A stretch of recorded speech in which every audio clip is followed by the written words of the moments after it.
I gave that company 30 years of my life, built it from the ground up, trained its future, solved crises others ran from. I gave up weekends, holidays, dinners with my family. And in return, they let the very man I mentored, someone I once called a son, put a knife in my back and take my seat at the table. No warning, no dignity, just a quiet meeting, a paper trail I never saw coming, and a cold shove out the door. If you've ever been used, discarded, or watched someone climb the ladder using your shoulders and a smile, you'll understand this story, because I didn't stay down. I didn't forget, and I damn sure didn't forgive. I rebuilt, and when I was done, they remembered who I was.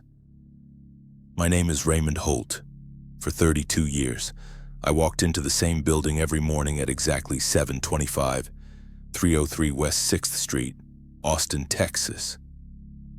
The sun would hit that cracked concrete just right at that time, casting long shadows that stretched like time itself. I knew every dent in that sidewalk, every flicker in the elevator light, every face at the front desk by name, by tone, by the way they said good morning on a rough day. I wasn't the type to job hop or stroll in late with a half-empty coffee and excuses. I was the man who showed up early, sat at the far end of the table with a yellow legal pad and a pen that never ran out of ink. Not because anyone asked me to, but because I believed showing up meant something. I didn't grow up with connections. My father was a mechanic. My mother cleaned houses until her back gave out. But I had grit. I could outlast anyone. And in logistics, that kind of endurance isn't just useful, it's everything. I started on the warehouse floor in El Paso, $18 an hour, no air conditioning. Forklifts roaring loud enough to drown out your thoughts. Steel shelves taller than trucks. I learned the business where it mattered, on the floor. One missed barcode could delay 10 grand in product. One broken label, a disaster down the line. I carried those lessons with me. By 30, I'd moved into planning. By 37, I was managing teams across the state. At 43, I became regional executive director at Dynalogic Systems. No celebration, no champagne. I stayed late, fixed a routing failure in the Houston loop, picked up some takeout, and went home to my wife like it was any other Thursday. Dynalogics wasn't famous, and we didn't want to be. We moved supplies to military bases and hospitals, places where failure isn't an option. We weren't flashy. We were precise, quietly unshakable, and in time, it became more than a company to me. It became a second skin. I'd shaped it: policy, hiring, vendor systems, training manuals. If you looked closely, you'd find my fingerprints in every hallway. I trained managers, dozens. Many came in green, fresh out of school, unsure of how to shake a client's hand or run a 5-minute meeting. I taught them what college never did: how to stay human under pressure, how to think 2 to 3 steps ahead, how to listen even when it hurts. One stood out: Ethan Wallace, smart, hungry, that rare kind of ambition that doesn't announce itself but burns quietly. He reminded me of myself at 25, showed up early, took notes that stung, wore a tie too tight and nodded like every word mattered. I started mentoring him without even realizing it. Let him take on extra projects, invited him into meetings others had to earn. He handled it all with grace, curious, grateful. Or so I thought. Ethan reminded me of the son I never had, the one I never made time for because I was too busy chasing quarterly goals and server upgrades. I believed he'd carry Dynalogics into the future. He was young, sure, but sharp, grounded, and when others said he wasn't ready, I told them, he just needs room to stretch. And they listened because back then, my voice meant something. At company functions, he stood beside me like a junior partner, One year, during a holiday party in San Antonio, he raised a glass and told me I'd taught him more than any professor ever could. That stayed with me, which made what came next hit even harder. The betrayal didn't start with an explosion. It started with silence. Little things, delayed proposals, meetings I wasn't invited to, emails I wasn't copied on. Colleagues looked at me like they knew something I didn't. I told myself I was imagining it. That, after 3 decades, maybe I was just tired. But deep down, I knew. Something was moving under the surface, cold, quiet, deliberate. Still, I kept my head down. I believed in order, in process. That if you worked hard, the system wouldn't betray you. That loyalty would protect you. I was wrong. But back then, I didn't know how wrong. Not yet. All I knew was that the air felt heavier when I walked in. That the silence behind those glass walls had changed. That some door had already closed, and I was the last one to hear the click. And still, I showed up. Still arrived at 7:25. Still held on to the idea that if you build something brick by brick, they can't just take it away. I was about to learn otherwise, and the lesson wouldn't come from a stranger. Not from the board. Not from the competition. But from the one person I trusted to carry my legacy. The man I had lifted step by step up the very ladder I had built with my hands. His name was Ethan, and very soon, he'd be sitting in my chair. At the same time, I stood in the hallway holding a box with my name on it, the same name that once hung on the door, but not for much longer. It didn't happen overnight. That's what people always get wrong about betrayal. They think it's loud, explosive, a boardroom showdown with raised voices and flying chairs. But that's not how real betrayal works. The kind that leaves scars. It's quiet, subtle, like a leak under the floorboards. You don't hear it. You don't smell it. But one day the whole house tilts and something's already broken. Ethan changed. I don't remember exactly when. One day he was still dropping by my office, asking questions, scribbling notes like everything I said mattered. Next, he couldn't make eye contact. I told myself he was busy, overworked. Everyone hits that wall, but the shift didn't stop. He used to grab tacos with the junior team every Tuesday. Rosa's food truck is 2 blocks down. They'd laugh in a borrowed conference room, reset for the week. Then one week, he was just gone. Lunches moved to downtown steakhouses, off-site lounges, and his companions Victor Yang and Teresa Monroe.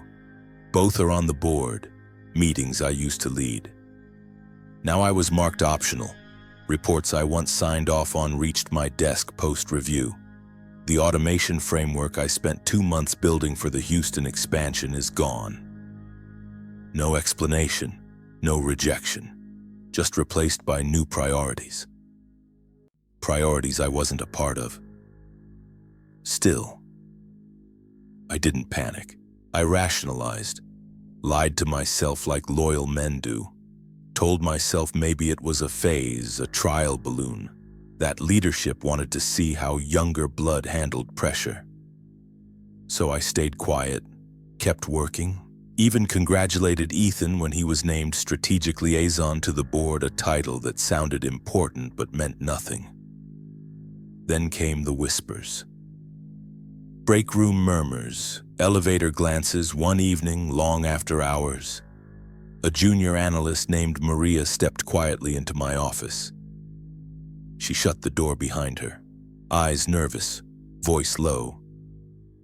"They're planning something," she said. "I heard them in 4B. Ethan and Victor. They called it realignment. They said it was time for new leadership." I thanked her, told her to stay professional, keep her head down, and after she left, I just sat there, alone. No anger, no shock, just silence. The kind that sits on your chest, like the air right before a storm breaks the sky. The email arrived on Friday. Subject line: organizational update, leadership discussion. No agenda, just a time, 10:30 a.m., conference room B. When I walked in, the room was already full. HR, legal, Ethan. No greetings, no eye contact, just lines read from a script. As we reassess operational efficiency and forward momentum, we believe it's time to empower emerging leadership.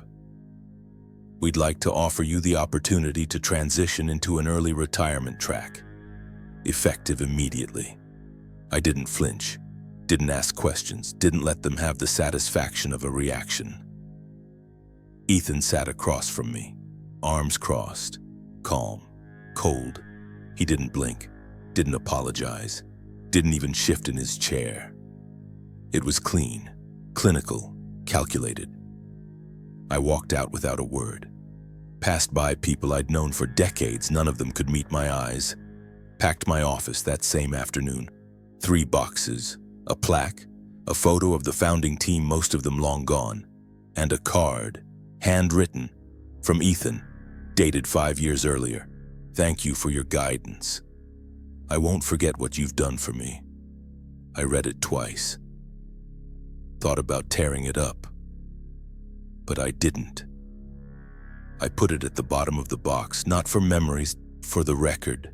That night, I drove home with the windows down. Austin's air was warm, restless, like it sensed something had cracked and shifted. My wife met me at the door. She didn't ask what happened, just looked at me, long and quiet, then said, "Do you want dinner?" I nodded, and for the first time in years, I sat down without a phone in hand. No emails, no meetings to prep, just silence, a meal, and the realization that trust doesn't die with a bang, it bleeds out in whispers. They thought they'd closed the book on me, gave me a smile and a benefits package, pushed me out like a piece in a game they'd already won. But what they didn't understand is that I wasn't done, not even close, because what they took wasn't everything I had. What they forgot is that I wrote the very playbook they're using to replace me. And you never truly win when the architect is still watching, still thinking, still planning, quiet, but wide awake. The funny thing about silence is how loud it gets when the world no longer needs you. That Monday morning, for the first time in 32 years, my calendar was blank. No meetings, no urgent emails, no calls waiting to be returned. I sat on the porch with a cup of black coffee and listened to Austin breathe. Birds chirped, wind rattled the dry leaves. A car rolled past. The world moved, like nothing had changed. But inside me, something had. It felt like someone had carved out the part of me that made sense. I wasn't angry. Not yet. What I felt was worse, like waking up in a house that looked like mine, but knowing the soul had been stripped from it. The title still had my name on it, but the warmth, the weight, was gone. I didn't tell anyone about the meeting. Not my team, not my vendors, not the clients I'd carried on my back for 3 decades. I didn't write a farewell post, no polished message about the next chapter or gratitude for the journey. I just left, quietly, like a soldier stepping off the battlefield. Uniform is still clean, but no longer in the fight. 2 weeks later, I drove by the office, didn't go in, just parked across the street and watched. New faces walked in, a few familiar ones too. Then Ethan appeared around noon. Sharp suit, confident stride. He didn't hesitate.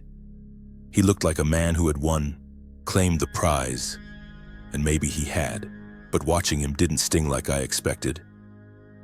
It didn't feel like rage. It felt like clarity. A line had been drawn.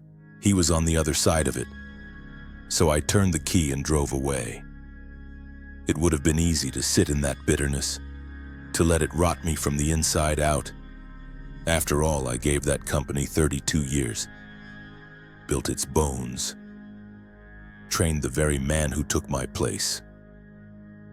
I could have lit a match and watched the whole thing burn, but I wasn't raised for revenge. I was raised to endure, to listen, to wait. The ones who rush back in, fists clenched, fire in their hands, they burn everything, even themselves. I wasn't built for that. I was built to outlast. So I waited. I let the silence stretch, let the ache breathe, walked every morning. I read the books I used to collect but never touched. Sat with my wife in the evenings and didn't check my phone. It was disorienting at first, like wearing someone else's life. But slowly, something inside me began to return. Not pride, not ego, but a stillness, a kind of center. The part of me that had once climbed from a steel floor in El Paso to the top of an Austin high-rise. He was still in there, bruised, not broken. Then one afternoon, I got a message. Charlotte Rivera, co at Logan Tech. I hadn't heard from her in 15 years. Last I knew, she was turning supply chain chaos into software elegance in decency. But before that, she was an intern under me in the late 90s. Sharp, focused, all edge, no fluff. Her message was short. Raymond, I heard what happened. I'm sorry. Would you be open to a conversation? I stared at the screen. Part of me wanted to ignore it, pretend I didn't need the lifeline. But I knew better. That part of me, the part that still needed to build, was awake. I replied the next day. I'm not interested in war, but I'm always interested in work that matters. 10 minutes later, she wrote back, "Come to Houston, I'll explain." That Friday, I met her at a warehouse outside Sugarland, Logan Tech's HQ. Nothing flashy, just clean lines and purpose. She walked in like we'd seen each other yesterday, hugged me tight, got straight to the point. We're growing too fast. The systems can't keep up. We're losing efficiency across 3 states. I've got the funding, I've got the team. What I need is someone who knows how to build systems that don't break. I leaned back. Why now? She didn't hesitate. Because they let go of the one man who never should have been cut loose. That hit something in me. Not ego. Truth. She offered me a role. Strategic advisor. No headlines, no press release. Just the work. Quiet, focused, results-driven. I said yes on one condition. No revenge, no politics. If we win, we do it clean. We do it smart. She nodded. It's the only way I play. And just like that, something returned. Not just direction, purpose. Not the kind printed on brochures or tacked to a boardroom wall. The kind that hums in your chest, that steadies your hands. They thought I was finished. But players like me, we don't need the spotlight. We just need the field. And now, I had one again. Logan Tech didn't need noise. It needed structure. That's why Charlotte called me. She didn't want headlines. She wanted systems that held up when demand surged and suppliers faltered. She wanted someone who could build in silence while everyone else chased applause. I didn't arrive with announcements. No press release, no handshake photo, just a security badge, a desk in the back, and a parking space behind the building. That is exactly how I liked it. My title was simple strategic advisor. No formal authority. But every key decision passed through me before it moved forward. They wanted to grow, but not at the cost of their soul. That mattered. For the first month, I didn't say much, just watched. Sat in on calls, listened to the warehouse teams, read every policy from top to bottom. What I saw reminded me of where I started: good people, working hard, but tripping over themselves. No connective tissue between tech, supply, and ops. Every department is rowing in its own direction, and meaning well doesn't get shipments delivered. So I built, not slides, not pitch decks, diagrams, flowcharts, real ones. I spent late nights mapping every movement from purchase order to final scan at the dock. The system looked like a spiderweb in a windstorm, but I didn't see chaos. I saw rhythm buried under bad wiring. On a Friday afternoon, I pulled Charlotte into a room. No screen, just 2 printed pages and a pen. You're losing 9% efficiency in mid-route transfers.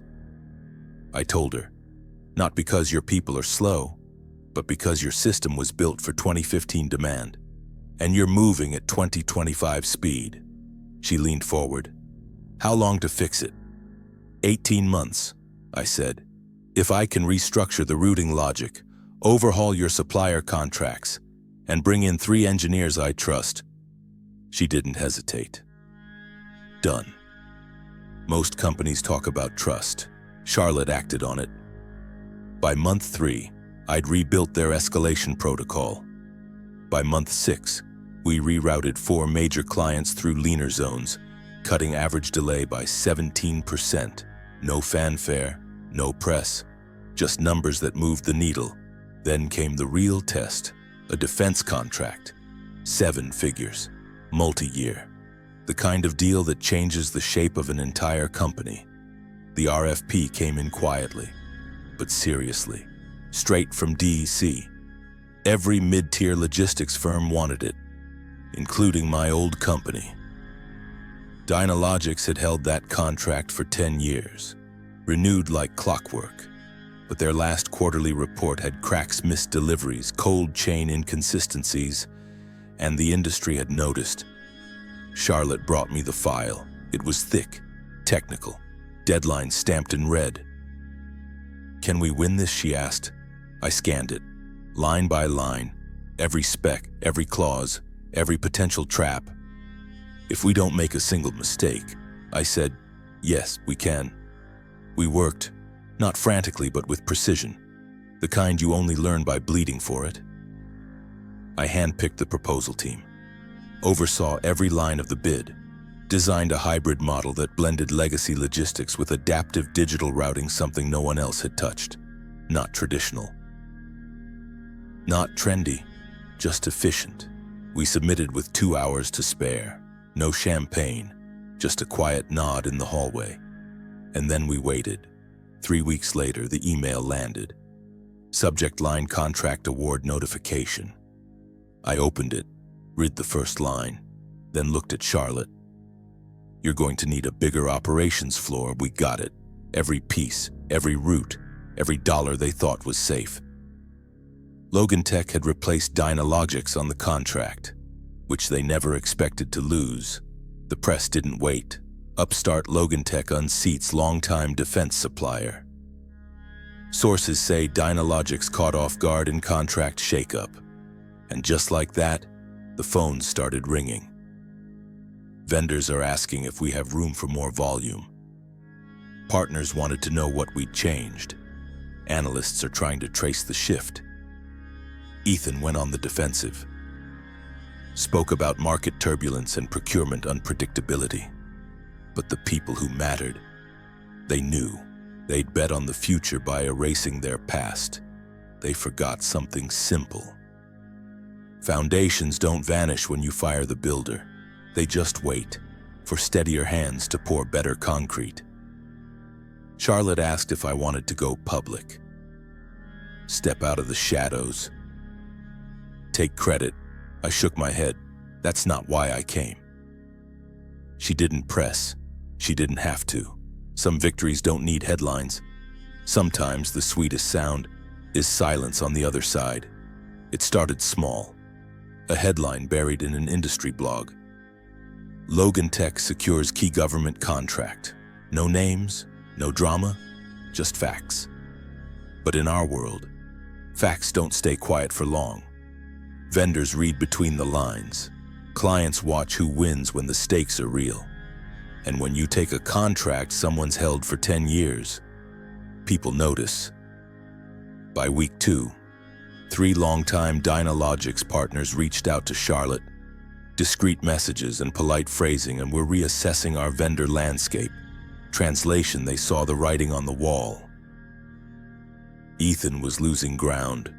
I didn't gloat, didn't smile, just did what I always did. I watched the chain. And when the next shift came, I was already facing the right direction. One morning, a message came in from an old contact at Remora Freight, a big player in the Northeast Corridor. Raymond, something's off. Their system isn't syncing with our mid-tier portal. Orders are delayed, cold freight's showing up warm. That was their weak point, their blind spot. The piece I knew would give out first. They'd scaled too fast after I left. Bolted shiny upgrades onto a framework they didn't understand. Ethan took the shell of what I'd built and packed it with shortcuts. It looked fine from the outside, but what is the weight of real demand? It was starting to buckle. Charlotte and I didn't exploit it. We just prepared for what we both knew was coming. When one giant stumbles, the smart ones don't gawk, they build higher ground. We streamlined client onboarding, built migration kits for supply chain transfers, hired 2 former Dynalogics techs sharp, steady. They didn't come for payback. They came for clarity, for leadership that didn't sway with every breeze. By month 6, Logan Tech wasn't the upstart anymore. We were the standard, and Dynalogics was slipping beneath the surface. I never responded to Ethan's messages, the ones that came through mutual contacts. Hope you're well. Would love to catch up. I had nothing to say to a man who watched me be pushed out and said nothing. Then the board made their move. I wasn't surprised. Boards don't wait when defense money walks out the door, especially when the CEO holding the bag is 30-something and the pipeline's drying up. The announcement came on a Thursday morning, a short, final, effective immediately. Ethan Wallace will step down as CEO. The board thanks him for his service. No reason given, but silence has a tone. Silence. They'd removed him with the same elegance he once used to remove me. Was it poetic, maybe? But I didn't feel triumphant. I felt closure. That night, I sat on the back porch. The Texas sky was wide and black. The breeze rattled the trees. My wife brought me a cup of tea, sat beside me, and said nothing. We just looked up, and for the first time in years, I wasn't restless. I wasn't planning. I wasn't looking for the next edge. I was still. Charlotte asked me the next morning, "You sure you don't want to make a statement?" I shook my head. "This isn't a victory lap," I said. "It's just the consequence of choices." She smiled. She got it. People think success happens in big moments, a pitch, a promotion, a press release. It doesn't. Success is built in quiet hours, in the questions you ask when no one's watching, in the standards you hold when no one's checking. Ethan didn't fail because I wanted him to. He failed because he thought titles were shields, because he believed speed could replace wisdom, because he forgot the one rule I always taught: systems don't fail, people do. And now, he was learning that lesson the hard way. But me, I was done teaching. I had nothing left to prove. The legacy was already built. Now, I was just protecting the house I'd finished. I didn't show up to the press conference. They had camera, a podium, rehearsed quotes are ready to go. But my name wasn't mentioned, and that was no accident. Charlotte offered. Said I'd earned the spotlight. I told her the same thing I'd always believed. The work was the point, not the credit. The media scrambled to fill in the blanks. Who's behind Logan Tech's sudden rise? Is there a quiet force guiding the strategy? I watched the headlines stack up. I didn't answer any of them. Let them guess. Let them wonder. The people who needed to know already did. A week later, I sent one email. Not to the press, not to the public. Just to the people who had once stood beside me, my former team at Dynalogics, the ones still grinding, still holding the line. It was short. Thank you for the years we built something together. I'm no longer in the game, but I still believe what I always did, work done with integrity, lasts longer than shortcuts. Stay steady, stay sharp, and never forget decency isn't weakness, it's strength. That was it.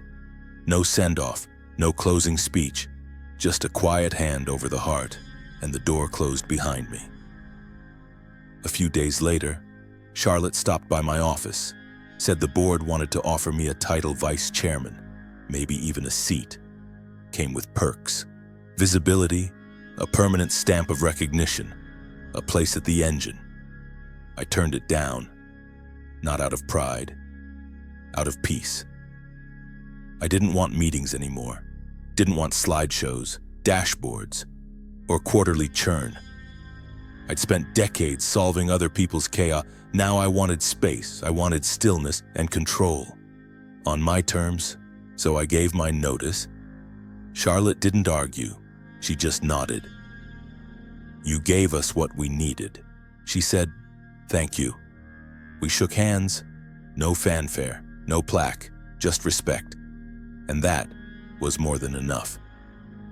I packed one small box, no trophies, no nameplate, just a few notes, a pen that had never failed me, and a folded sheet of paper I'd written on at 33. At the top, it said, don't build for applause, built to last. That afternoon, I drove out of Houston, hit the open road, past long stretches of two-lane silence, fences, wind-tilted signs, skies so wide they made you feel small in the best way. I stopped in a small town just outside Austin. I'd passed through it a dozen times but never paused. This time, I did.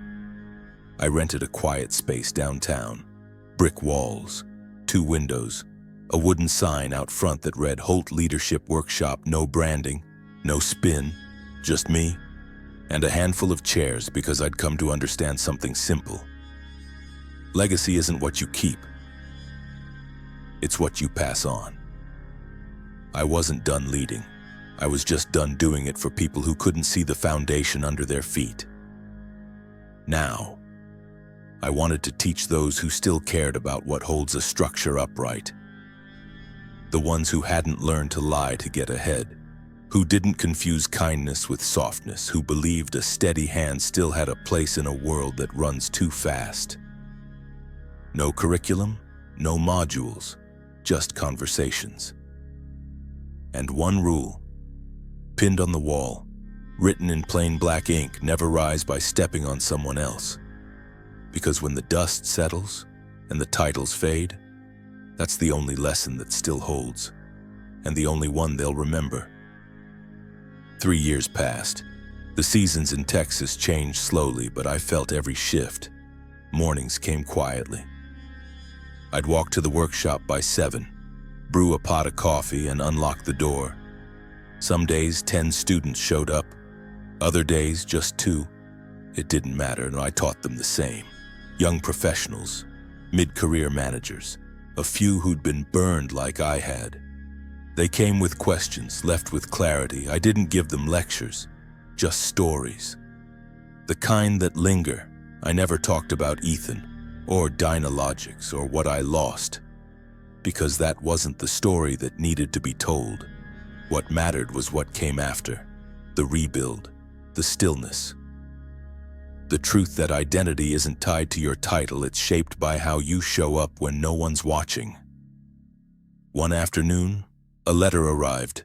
No return address. Just my name in careful handwriting. Inside, a single folded page. Mr. Holt, I took your workshop last fall. I was about to sign a deal that looked good on paper, but something didn't sit right. I walked away. It cost me. But I've since built my own company and I did it clean. Your voice stayed with me. Thank you. No name, no signature, just that. I sat back, letter in hand, not smiling, not crying, just breathing, like something sacred had settled into the room, because that was it. That was the moment. The confirmation that what I'd poured into others hadn't disappeared. That quiet integrity still had a place in this world. I framed the letter, set it next to a photo from my last day at Dynalogics, not out of bitterness, out of balance. One marked the end, the other and reminded me that endings, and when chosen well, plant seeds. I never sought revenge, never wanted someone else to fall just so I could stand taller. What I wanted quietly, deeply, was to prove something. That the value I'd built didn't vanish when I handed in my badge. That leadership, real leadership, doesn't dissolve when you lose the office. It just shifts shape. Because here's what they don't teach in boardrooms. Power isn't in the seat, it's in the person, and the kind that lasts, the kind that survives job cuts and budget cycles. That kind grows in silence, in legacy, in the choices you make when no one's keeping score. Sometimes I still get asked, if you could go back, would you change anything? My answer's simple. No. Because if I hadn't been pushed out, I wouldn't have learned the strength of starting over. If I hadn't been replaced, I'd have never discovered what I could rebuild with my own two hands. And if I hadn't lost what I once thought was everything, I'd have never realized that real value, the kind that endures, can't be taken. It has to be lived. And I'm still living it. One lesson at a time, one chair, one story, one person who still believes in doing things the right way. That's my legacy. No spotlight, no applause, just a quiet room, and the sound of something honest being passed on. If this story spoke to you even just a little, share it with someone who might need it. A friend is going through a change. Someone is rebuilding after a setback. If you haven't already done so, hit subscribe. This channel is where real stories live, told with heart, told with truth. Leave a comment below, share your story, and I'll read it. I always do. We're building something here, quietly, together.